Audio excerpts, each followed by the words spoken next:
बिस्मिल्लाहिर्रहमानिर्रहीम।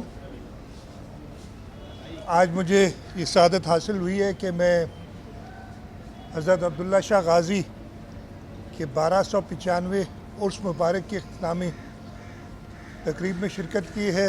मैंने मज़ार पे चादर चाढ़ी है और उसके साथ साथ ये दुआ मांगी है कि हमारा प्यारा मुल्क पाकिस्तान दुश्मनों की बद नज़र से हमेशा महफूज रहे, हमारे मुल्क की और हमारे लोगों की तरक्की हो। अल्लाह ताला हम पे रहम करें और अल्लाह ताला पाकिस्तान की हमेशा हिफाजत करें। हज़रत अब्दुल्ला शाह गाज़ी उन सूफ़ी बुज़ुर्गों में उनका शुमार होता है जिनकी वजह से ये हमारा ख़ित्ता, ख़ास तौर पे हमारा सूबा सिंध सूफ़ियों की सरज़मीन कहलाता है। और हज़रत अब्दुल्ला शाह गाज़ी भी उन्हीं सूफ़ियों में से हैं जिन्होंने अपनी पूरी ज़िंदगी इस्लाम की तबलीग, लोगों में रूहानियत फैलाना और लोगों की मदद करने में गुजारी। उनकी बहादुरी और जुर्रत की वजह से उनको गाज़ी का लक़ब मिला। हमें भी चाहिए कि हम अपने इन सूफियान की ज़िंदगी और उनके अमल से सीखें और अपनी ज़िंदगी वक्फ करें लोगों की खिदमत करने के लिए। मैं नहीं चाहता कि ज़्यादा अरसा मैं शुरू 2-3 सवाल ले लूँगा आपसे, इसलिए कि लोग काफ़ी इंतज़ार में हैं ताकि वो अक़ीदत। शाह साहब ये बताएं, बजट जो चल रहा है अपोजिशन पहले से ज़्यादा तनकीद कर रही है, क्या इनकी डिमांड थी जो सिंध हुकूमत ने बजट में नहीं डाले? नहीं, तनकीद वो कर रही है, अपोजिशन का काम है तनकीद करना, और मैं तो कभी तनकीद को बुरा नहीं मनाता हूँ। तनकीद में अगर वो 10 चीज़ें कहते हैं उनमें से 1-2 चीज़ें ज़रूर ऐसी होती हैं जिससे मुझे ख़ुद कुछ पता चलता है कि क्या मसाइल हो सकते हैं। दारी साहब ने वो मौक़िफ़ पेश किया, उससे पूरा सिनेरियो, दुनिया की जो सोच थी, जो भारत का प्रोपेगेंडा था, वो मलियामेट हो गया। और देखा अभी हाल ही में कल ही जो मुलाकात हुई है फील्ड मार्शल सैयद आसिम मुनीर की प्रेसिडेंट डोनाल्ड ट्रंप से, उसके भी बड़े अच्छे नताइज और जो उसकी आई है फीडबैक, जो रिपोर्ट आई है वो आप सब ने देखी है। तो ये इंशाल्लाह ताला जो कोशिशें हैं, आप बिल्कुल दुरुस्त फरमा रहे हैं कि एक बेहतर तरीके से पाकिस्तान का मौक़िफ़ पेश किया जा रहा है। और मैं इस मौके का फ़ायदा उठाते हुए ये भी आपको बता दूं कि कल चेयरमैन बिलावल भुट्टो ज़रदारी साहब कराची तशरीफ़ ला रहे हैं। अपने दौरे के बाद फिर वो इस्लामाबाद जाएंगे और कराची आते हुए पाकिस्तान पीपल्स पार्टी ने ये फ़ैसला किया है कि हम उनका एक शानदार इस्तकबाल कराची एयरपोर्ट पे कल करेंगे।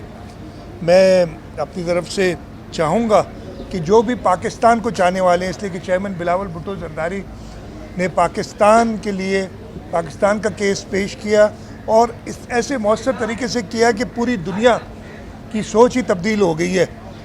तो चेयरमैन साहब का सब, मैं पब्लिक एट लार्ज से भी कहूँगा कि वो आएँ एयरपोर्ट पे, उनका इस्तकबाल करें। हमने चेयरमैन साहब से दरख्वास्त की है कि जो इस्तकबाल करने लोग आएंगे उनसे कुछ चंद लफ्ज़ भी कहें, और मेरा ये ख़्याल है कि वो सुनने के लिए लोग आएंगे तो उनको ये पता चलेगा कि किस तरीके से पाकिस्तान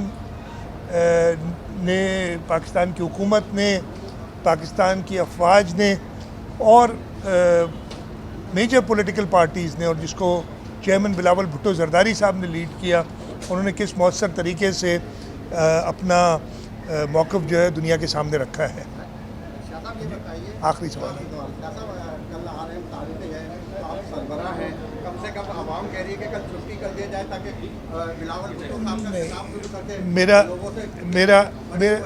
मेरा नहीं ख्याल है कि बिलावल भुट्टो ज़रदारी साहब खुश होंगे अगर मैं छुट्टी का ऐलान कर दूंगा, इसलिए कि वो नहीं चाहते, और वो ऐसे भी वो दफ्तर के टाइम के बाद आ रहे हैं, तो इसलिए छुट्टी की ज़रूरत नहीं। बहुत शुक्रिया।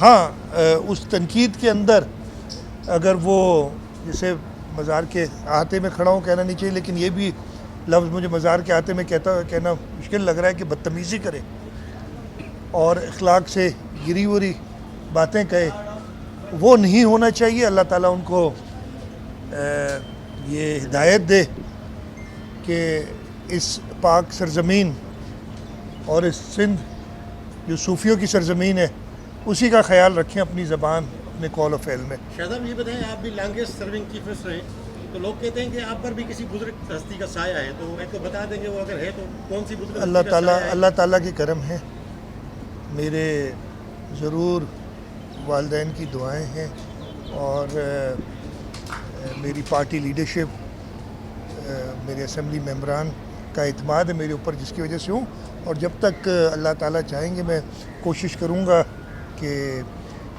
اپنے صوبے کے لوگوں کی خدمت کرتا رہوں۔ شاہ صاحب عالمی سطح پر پاکستان کی اس وقت سفارتی کوششیں بڑی کارگر جا رہی ہیں، ڈونلڈ ٹرمپ بھی اب پاکستان کی تعریف کر رہا ہے، آرمی چیف آصف منیر صاحب نے ملاقاتیں کی ہیں اور پاکستان کے حوالے سے معاشی صورتحال ہو یا سفارتی صورتحال ہو، معاملات بہتر نظر آ رہے ہیں۔ کیا امید رکھتے ہیں، کیا سمجھتے ہیں کہ آنے والے دن پاکستان کے لیے کیسے ہوں؟ نہیں، آپ نے بالکل درست فرمایا۔ جب بھارت نے حملہ کیا تھا پاکستان کے اوپر، ایک ان پرووکڈ اٹیک، ایک فالس فلیگ آپریشن کے تحت، اور کچھ ہی دنوں میں بھارت کو پتہ چل گیا کہ جب پوری قوم ساتھ ہوتی ہے اپنے مسلح افواج کے پیچھے تو کس طریقے سے جو ظالم ہوتا ہے اس کا ظلم ختم ہوتا ہے۔